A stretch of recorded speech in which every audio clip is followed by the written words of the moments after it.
सिद्धाश्च सिद्धीश्वरा आचार्य जिन शासनोन्नतिकरा पूजा उपाध्यायका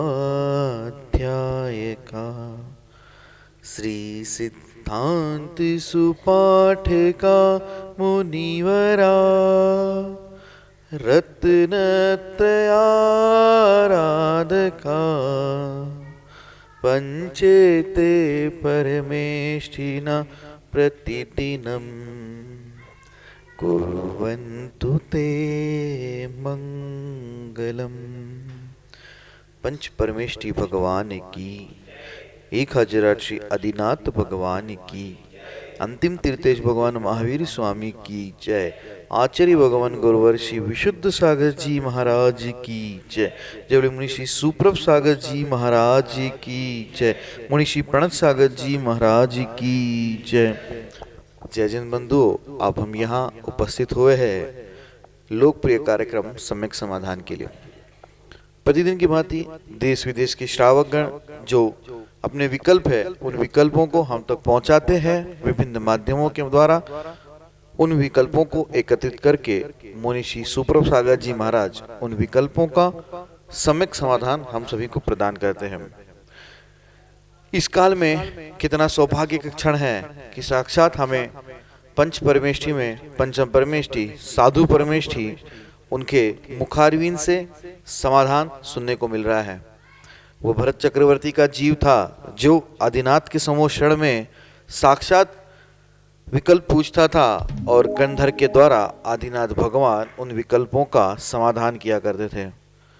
और इस काल में आप सभी लोग अपने विकल्प मुनिश्री तक पहुंचाते हो और मुनिश्री उसका सम्यक समाधान आप लोगों को दे रहे हैं। ये पृक्षा नाम का स्वाध्याय मुनिश्री सिर्फ हम लोगों के लिए अपने समय में से समय निकाल कर रहे हैं। उनकी यह महती अनुकंपा ही है जो इस सम्यक समाधान रूपी अमृत को हम सभी को प्रदान करा रही है। शुरू करते हैं उस अमृतमय गंगा की ओर। मैं मुनिषी की चरणों के बारंबार नमोस्तु करते हुए मुनिषी प्रणत सागर जी महाराज से यह विनय करता हूँ कि हे स्वामी, आज के कार्यक्रम को संचालित करते हुए गति प्रदान करें। नमोस्तु नमोस्तु नमोस्तु। ओम नमः सिद्धेभ्य। नमो हरिहंताणं नमो सिद्धाणं नमो आयरीहणं नमो अजायणं नमो लोई सविसाहुणं।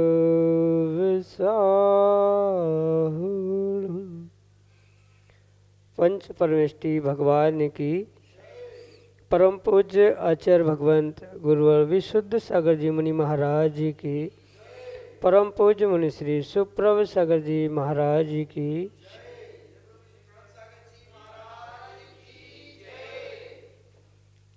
समीचीन विकल्पों का सम्यक समाधान। सम्यक ज्ञान की वह अलौकिक विधा जो हमारे भीतर व्याप्त अज्ञान रूपी अंधकार को नष्ट करके ज्ञान दीप को प्रज्वलित करने वाली है। क्योंकि ज्ञान ही जब सम्यक को प्राप्त होता है तो वही ज्ञान सम्यक के साथ हमारे कल्याण का मार्ग खोल देता है और हमारे मन में उठने वाले उन समीचीन विकल्पों में जब समीचीन विकल्प जब सम्यक समाधान को प्राप्त होते हैं तो वही विकल्प हमारे कल्याण का मार्ग निश्चित ही हमें प्राप्त करा देते हैं। ऐसे वह आत्म कल्याण की प्राप्ति का वह कार्यकारी उपाय समीचीन विकल्पों का सम्यक समाधान जो कि हम सभी प्रतिदिन आगम के परिप्रेक्ष्य में परम पूज्य मुनि श्री सुप्रभ सागर जी महाराज के मुखारविंद से प्राप्त कर रहे हैं। देश के विभिन्न प्रांतों से अनेक समीचीन विकल्प हमें यहाँ प्रतिदिन प्राप्त हो रहे हैं और परम पूज्य मुनि श्री उनका हम सबको सम्यक समाधान प्रदान कर रहे हैं।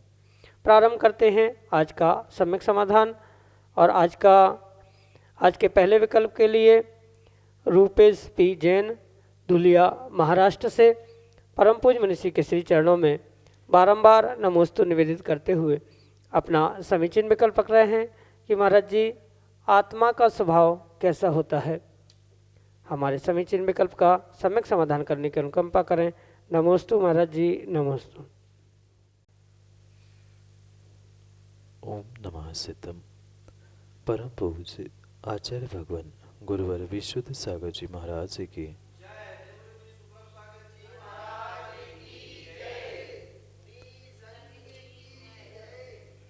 अरस अरूव गंधम अवत्तवम चेतना गुणमसत्तम जान अलिघ गहणम जीव मजित ठन संठाणम।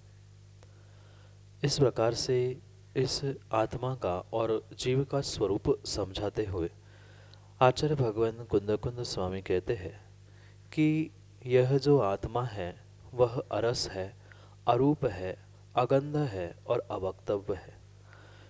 जो पुद्गल में सामान्य रूप से 4 गुण प्राप्त होते हैं, स्पर्श रस गंध वर्ण, ये किसी भी प्रकार से आत्मा में नहीं होते और इसी कारण से उसको अरस, अरूप, अगंध और अवक्तव्य कहा है। क्योंकि कितना ही आत्मा को या जीव को शब्दों के द्वारा समझाने का प्रयास किया जाए, वह शब्दों के द्वारा उसका स्वरूप समझ में नहीं आ सकता।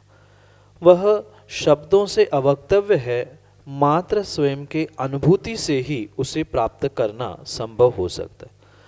और रही बात उस अनुभूति में भी उसका जो ज्ञान दर्शन रूपी लक्षण है, वह लक्षण ही उसका स्वरूप है।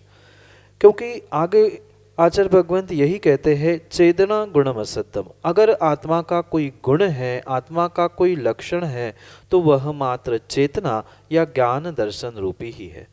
क्योंकि बहिरंग रूप से उसे कितने ही कैसी प्रकार से जीव ने पहचाना हो, व्यवहार से भले ही एकेंद्रीय जीव, 2 इंद्रिय जीव, पंचेंद्रिय जीव आदि आदि अनेक प्रकार के जीव आत्मा आदि आदि भिन्न गतियों के निमित्त से पहचानी तो जाती है, पर वास्तविकता में वह उसका स्वस्वरूप नहीं है, अपितु पर गतियों के निमित्त से, कर्मों के निमित्त से, शरीर आदि के निमित्त से, उनके वर्ण आदि के निमित्त से की जाने वाली उसकी एक बहिरंग पहचान है।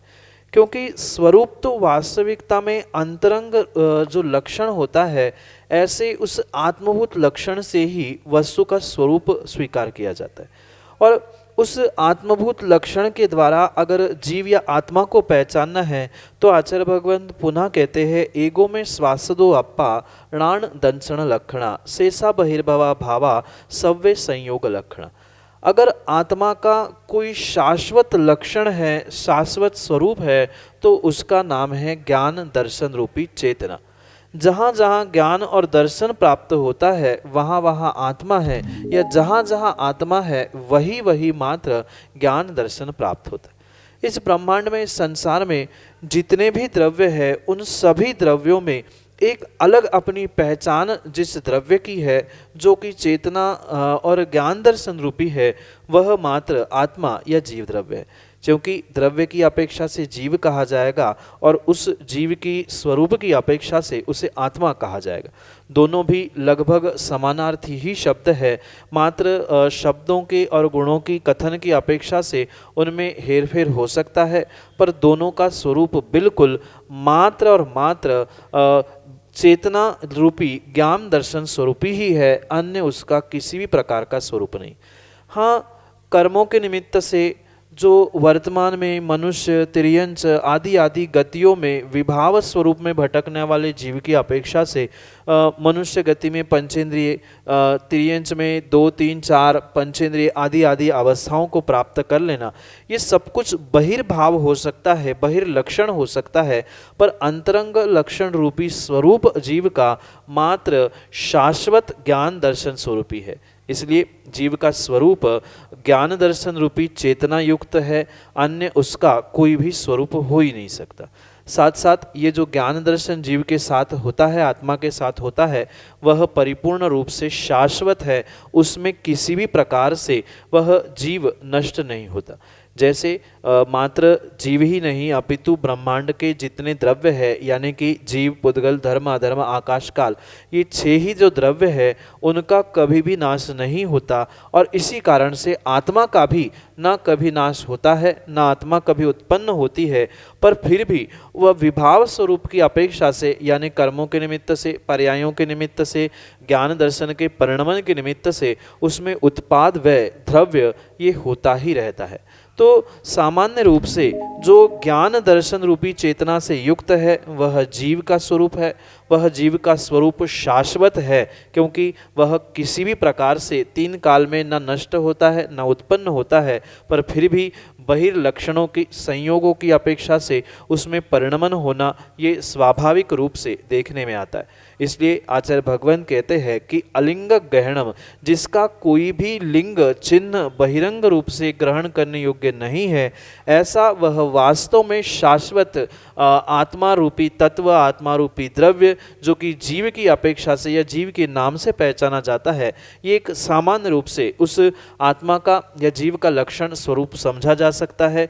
बाकी विस्तार से समझने के लिए आचार्य भगवान ने समय पाहुड़, प्रवचन सार आदि आदि जो अध्यात्म के चरम ग्रंथ हमारे सामने उपलब्ध कराए हैं, उनके द्वारा विस्तार से उस आत्मा का और जीव का स्वरूप भी समझने योग्य है। पर सामान्य रूप से जीव का स्वरूप शाश्वत, अखंड, अरस, अरूप, अगंध जो शब्दों से नहीं कहा जा सकता, ऐसा ज्ञान दर्शन रूपी अलिंग गहनम रूपी ही है। और भी विस्तार से आपको समझना है तो आचार्य भगवान विशुद्ध सागर जी ने जो समयसार और आदि आदि अध्यात्म ग्रंथों में विशेष प्रवचन आदि किए हैं, उनका एक विशेष ग्रंथ अलिंग गहनम नाम का जो प्राप्त है, उसके द्वारा भी उस आत्मा के विशेष स्वरूप को आप समझ सकते हैं। यही आपके लिए सम्यक समाधान।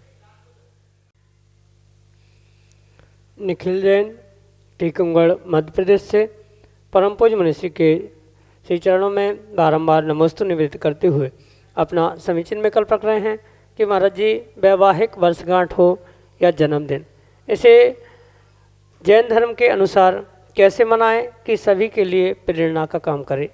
हमारे समीचीन विकल्प का सम्यक समाधान प्रदान करते हुए हमारा मार्गदर्शन करने की अनुकंपा करें। नमोस्तु महाराज जी, नमोस्तु। चाहे वैवाहिक विवाह की वर्षगांठ हो या इस पर्याय के निमित्त से प्राप्त होने वाला जन्मदिन आदि क्यों न, इस संसार में बहुत सारे जीव हैं जो उसे अनेक प्रकार के मनोरंजन के साधनों के द्वारा या भोगों को भोगते भोगते आनंद के साथ मनाने का प्रयास कर सकते, या लगभग वे करते ही वैसा ही है जो कि परिपूर्ण रूप से पापों को ही देने वाला हो सकता है, और सामान्य रूप से सभी उसी प्रकार से करते हैं। सो विशेषता या ऐसा कोई हटके कार्य करने की आवश्यकता है जिसके द्वारा वह पाप का बंध कराने वाला भी ना हो और साथ साथ दूसरों के लिए प्रेरणादायक भी हो। इसलिए बहुत अच्छा कार्य आप ये भी कर सकते हैं, कोई विशेष क्षेत्र पे पहुंचकर, अतिशय क्षेत्र, सिद्ध क्षेत्र, या आपके पास के भी कोई ऐसे स्थान पर पहुंचकर जहां आपका विशेष मन लगता हो, रुझान हो, ऐसे उन क्षेत्रों पर, ऐसे स्थानों पर पहुंचकर आप सुबह से ही भगवान का अभिषेक, शांति धारा, पूजा या कोई अच्छे से विधान आदि उस वर्षगांठ आदि के निमित्त से अवश्य ही कर सकते। साथ में अगर आपके पास समय उपलब्ध है या आपने किसी को गुरु बनाया है तो उन गुरुओं के पास पहुंचकर उनकी पूरे दिन परिचर्या करे, 24 घंटे उनके साथ बिताने का पुरुषार्थ करे, उनको आहार दे, उनकी वैयावृत्ति आदि करे। तो इस निमित्त से भी आप अपने उस वर्षगांठ को, जन्मदिन आदि आदि को एक विशेष प्रेरणात्मक रूप दे सकते। साथ में क्योंकि स्वाभाविक सी बात है कि आज के इस भौतिक युग में और मोबाइल के ज़माने में कि हर व्यक्ति जो भी करता है वह फेसबुक, इंस्टा आदि के माध्यम से दूसरे को दिखाना चाहता, और जो कार्य आपने देवशास्त्र गुरु के निमित्त से उस वर्षगांठ को या जन्मदिन को मनाने का किया है, अगर वो दूसरों के लिए आपने प्रेरणा रूप प्रदान किया, माना कि अभिषेक करते हुए या मुनिराज को आहार देते समय आदि आदि उन घटनाक्रम का आपने कुछ ऐसा अपने मन में भी और उस मोबाइल आदि के द्वारा भी चित्रों में उसको संकलित करते हुए उसको दूसरों को दिखाते हुए उसको सबके साथ शेयर करते हुए दूसरों को भी प्रेरणा देने का प्रयास किया, तो ये भी एक अच्छा कार्य हो सकता है। साथ में अगर आपका कुछ दोस्तों का, मित्रों का समूह है, ग्रुप है, तो जैसे जैसे जिसका जिसका जन्मदिन हो या वर्षगांठ हो, तो सभी पूरा ग्रुप मिलकर एक साथ जा सकते हैं कहीं, जैसे होटल आदि में पार्टी मनाने जाते हैं, ऐसे ही समय निकाल कर पूरा जो मंडल है, ग्रुप है, वह एक साथ किसी क्षेत्र में कहीं गुरु के दर्शन करने के लिए, किसी का विहार, किसी को आहार या अभिषेक शांतिधारा आदि कार्य करने के लिए वह एक साथ जुटकर कार्य कर सकते हैं। क्योंकि ग्रुप के निमित्त से या सामूहिक रूप से करेंगे तो वह विशेष दूसरों के लिए प्रेरणादायी भी हो सकता है। ऐसे अनेक कार्यों से आप अपने जीवन को और जीवन के उन अनमोल पलों को, जो कि भोगों में रचते पचते हुए भी कुछ अंशों में हमारे लिए पुण्य के निमित्त, दूसरों के लिए प्रेरणा के लिए निमित्त बन सकते हैं, ऐसे कार्य करते हुए आप अपने और दूसरों के लिए एक अच्छा संदेश भी दे सकते हो, जिसके द्वारा वह दूसरों को भी प्रेरणा देते हुए वे भी धर्म मार्ग पे पूजा पाठ, गुरु का सेवा, वैयावृत्ति, दान आदि के निमित्त से धर्म और धर्म की क्रियाओं से जुड़ सकते हैं। यही आपके लिए सम्यक समझ। स्मृति जैन, गुड़ा, उत्तर प्रदेश से परम पूज्य मुनिश्री के श्री चरणों में बारंबार नमोस्तु निवेदित करते हुए अपना समीचीन विकल्प रख रहे हैं कि महाराज जी, रात्रि भोजन में गृद्धता अधिक होने के कारण राग की तीव्रता रहती है, इसमें गृद्धता शब्द का क्या अर्थ है? हमारे समीचीन विकल्प का सम्यक समाधान करने की अनुकंपा करें। नमोस्तु महाराज जी, नमोस्तु। हाँ, ये परम सत्य है कि दिन की भोजन की अपेक्षा से रात्रि के भोजन में जीवों को विशेष गृद्धता होती है, जिसके निमित्त से उस भोजन के प्रति विशेष राग या विशेष लगाव हुआ करता है। उस गृद्धता शब्द को अनेक प्रकार से समझने की आवश्यकता है। गृद्धता का सामान्य रूप से अर्थ ये होता है कि उस विषय में, चाहे भोजन की हो या अन्य भोगों के भोगने के निमित्त से जो गृद्धता शब्द का प्रयोग किया जाता है, वहाँ गृद्धता शब्द से लोलुपता है, यानी कि उन भोगों को विशेष राग के साथ प्राप्त करने की जो भावना है, उसे गृद्धता कहा जाता है। जैसे कि सामान्य रूप से भोजन करते समय किसी को पेट भरने की मात्र इच्छा है, ठीक है, 2 रोटी खा ली, पेट भर गया, तो ये सामान्य रूप से भोगना हुआ। पर उस भोगों को भोगते समय भी मैं कितनी अच्छी तरह से इसे भोगूं, या उन भोगों के निमित्त से उसमें जो अति लोलुपता का, यानी मैं इसको भी खा लूँ, उसको भी खा लूँ, ये भी प्राप्त कर लूँ, वो भी चाहिए, ये भी चाहिए, आदि रूप उन भोगों को प्राप्त करने की जो विशेष राग के परिणाम है, राग की जो अति तीव्रता है, उसके निमित्त से ही उस अति तीव्रता को, राग की अति तीव्रता को ही, या उन विषयों को भोगने की जो लोलुपता है, जो आसक्ति है कि मुझे ये भी चाहिए, वो भी चाहिए, तो उस आसक्ति को, अति लोलुपता को गृद्धता के रूप में ही स्वीकार किया जाता है। भले ही शब्द कठिन लगता है, पर वह गृद्धता सामान्य रूप से समझने योग्य है। जो अति लोलुपता मात्र भोजन में ही नहीं, अपितु प्रत्येक भोगों के प्रति जो अति लोलुपता है, साथ साथ जो उन विषयों के प्रति आसक्ति है, क्योंकि 2 रोटी खाने से पेट भर जाएगा, पर शाम के भोजन में ऐसा लगभग देखा जाता है कि रोटी से शाम का भोजन नहीं होता, कहीं पूड़ी, कहीं अनेक प्रकार के व्यंजन या बहुत सारी सामग्री बनाने का जो राग है, उसको प्राप्त करने की जो आसक्ति उत्पन्न हुई है, वह आसक्ति को ही, अति लोलुपता को ही वहाँ आचार्य भगवंतों ने गृद्धता के रूप में स्वीकार किया गया है। और ये मात्र भोजन में ही नहीं, अपितु प्रत्येक भोग भोगते समय जो उसकी लोलुपता है, अति आसक्ति है, उसको ही गृद्धता के रूप में स्वीकार किया जाता है। इसलिए गृद्धता का सामान्य अर्थ भी करे तो अति लोलुपता, राग की अति तीव्रता, अति आसक्ति, इस रूप से ही उस गृद्धता को स्वीकार किया जाता है। यही आपके लिए सम्यक समाधान। मुकेश जैन, नौगांव, मध्य प्रदेश से अगले समीचीन विकल्प के लिए हमारे सामने। परम पूज्य मुनिराज के चरणों में त्रिवार नमोस्तु नमोस्तु नमोस्तु।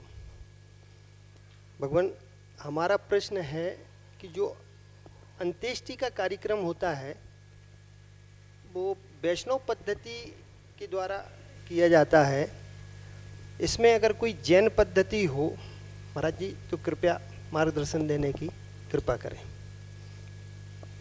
नमोस्तु। आचार्य भगवान जिनसेन स्वामी अपने ग्रंथराज आदि पुराण में श्रावकों के निमित्त से 53 क्रियाओं का व्याख्यान करते और उन 53 क्रियाओं में गर्भान्वय क्रिया से लेकर अंतिम संस्कारों की क्रियाओं का विशेष रूप से व्याख्यान प्राप्त होता है। क्योंकि मुख्यतः से जो भी क्रियाएं वर्तमान में देखने में आ रही है, कहीं न कहीं वह अन्य दर्शनों से, अन्य स्थानों से प्रभावित होते हुए ही हमारे इस दर्शन में या प्रत्येक स्थान पर देखने में आ रहे। इसलिए जो विशेष रूप से आचार्य भगवंतों ने इसके प्रति प्रकाश डाला है कि किस प्रकार से वह अंतिम संस्कार होने चाहिए, उसकी क्या और कैसी विधि होती है, वह तो चंद मिनटों में बताना संभव नहीं है। पर आदि पुराण ग्रंथ में उसके विषय में आचार्य भगवान ने विस्तार से व्याख्यान किया है।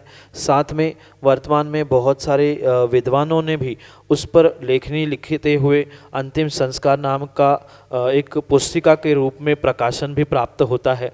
साथ साथ अन्य भी कुछ आचारक प्रणीत ग्रंथों में भी उस अंतिम संस्कार या अंत्येष्टि के निमित्त से किस प्रकार से क्रियाएं करने की आवश्यकता है आदि का भी बहुत विस्तार से खुलासा प्राप्त होता है।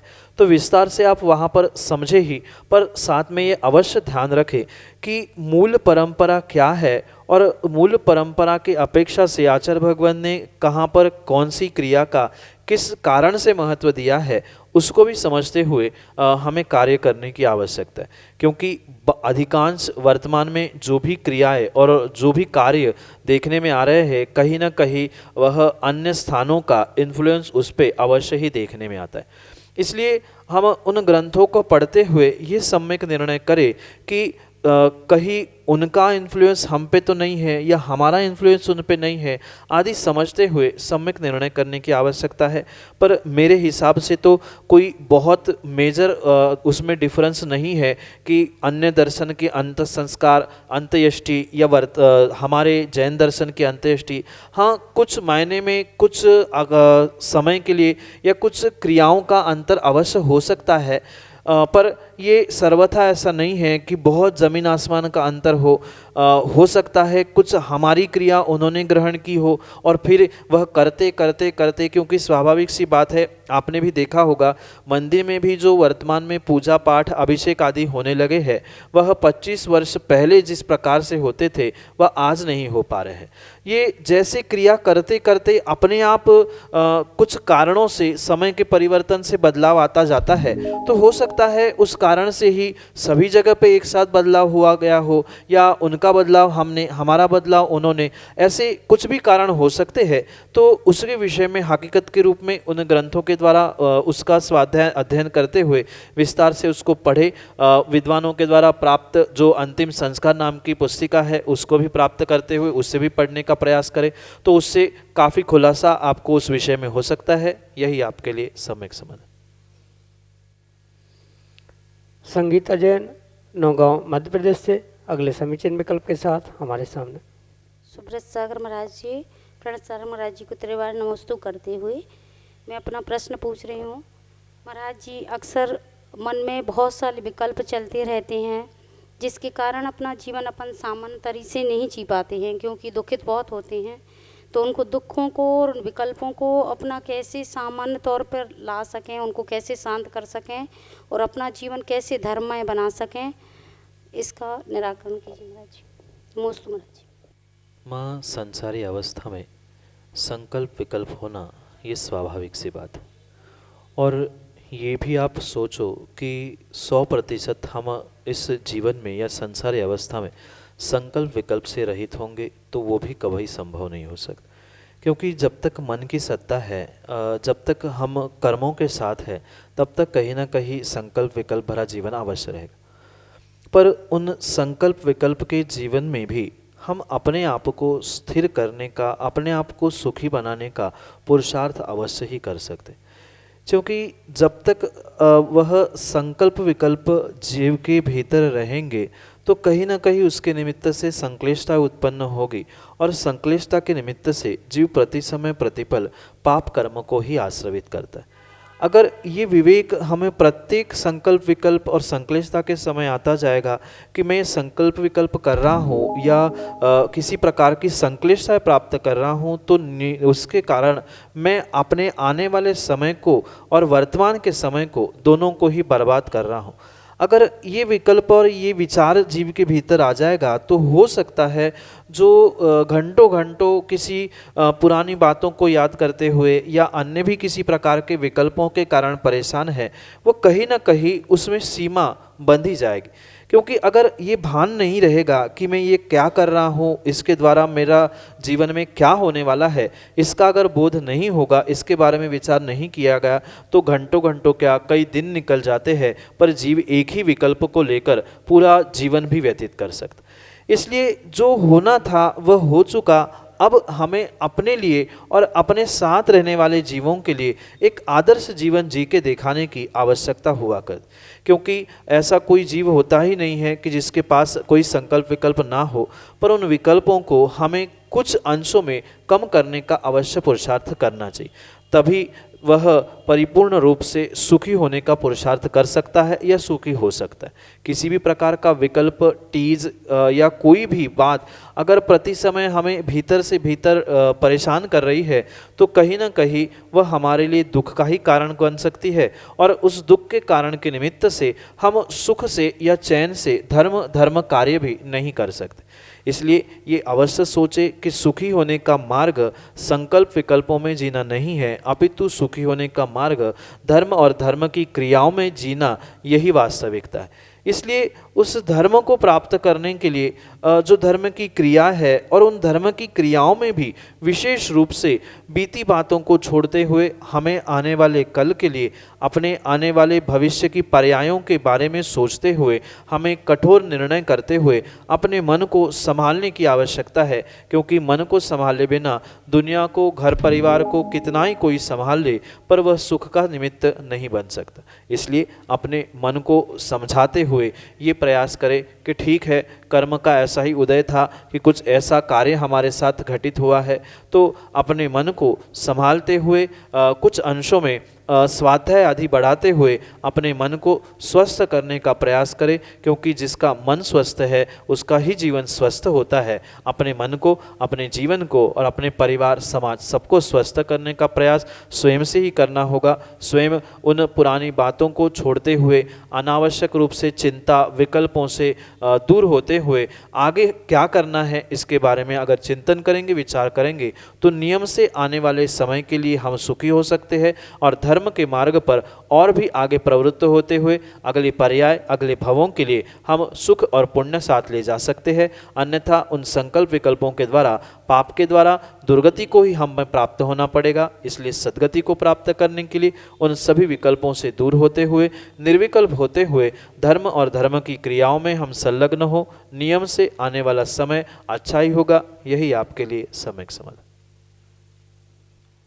जय जन बंधु, आप हम सभी लाभ ले रहे थे लोकप्रिय कार्यक्रम सम्यक समाधान का। प्रतिदिन की भांति यह कार्यक्रम 5:13 पे यूट्यूब चैनल सुप्रभ वाच के माध्यम से प्रसारित होता है। जी हाँ, सुप्रभ वाच, मुनिषी का नाम सुप्रभ सागर जी का सुप्रभ, वाणी का पर्यायवाची नाम उवाच। सुप्रभ उवाच इस यूट्यूब चैनल के माध्यम से यह कार्यक्रम प्रसारित होता है 5:13 पे। 8707548811 यह व्हाट्सएप का नंबर है जो नीचे पट्टी पे स्क्रॉल पे चल रहा है। आप उसके माध्यम से हम तक अपने विकल्प पहुंचा सकते हैं। samyak.samadhan@gmail.com यह हमारी जीमेल की आईडी है। अगर आप जीमेल से कंफर्टेबल हो, ईमेल के माध्यम की अगर आप प्रयोग करके अपने विकल्प भेजना चाहते हो, तो आप ईमेल के द्वारा भी हमें विकल्प भेज सकते हो। प्रतिदिन शाम को 7:40 पे जिनवाणी टीवी के माध्यम से मुनिषी के प्रवचन का प्रसारण होता है। आप घर बैठे मुनिषी के प्रवचन के लाभ ले सकते हैं। मुनिषी ने विगत चातुर्मास में जो एक अद्भुत ग्रंथ आचार्य भगवान शिवकोटि महाराज विरचित रत्नमाला, इस ग्रंथ का स्वाध्याय लेते हुए प्रवचन किए थे। उसका विस्तारपूर्वक व्याख्या करी थी, उसका प्रवचन रूपी अमृत प्रतिदिन शाम को 7:40 पे जीनवाणी टीवी के माध्यम से प्रसारित होता है। आप घर बैठे ही इस कार्यक्रम का लाभ लेते हुए स्वाध्याय भी कर सकते हैं। आज के लिए इतना ही, और ऐसे ही नाविन्यपूर्ण विकल्पों के साथ हम आप तक पहुंचेंगे। तब तक के लिए सभी को जय जिनेन्द्र। मुनिषी के चरणों में कोटिशा नमोस्तु नमोस्तु नमोस्तु। आज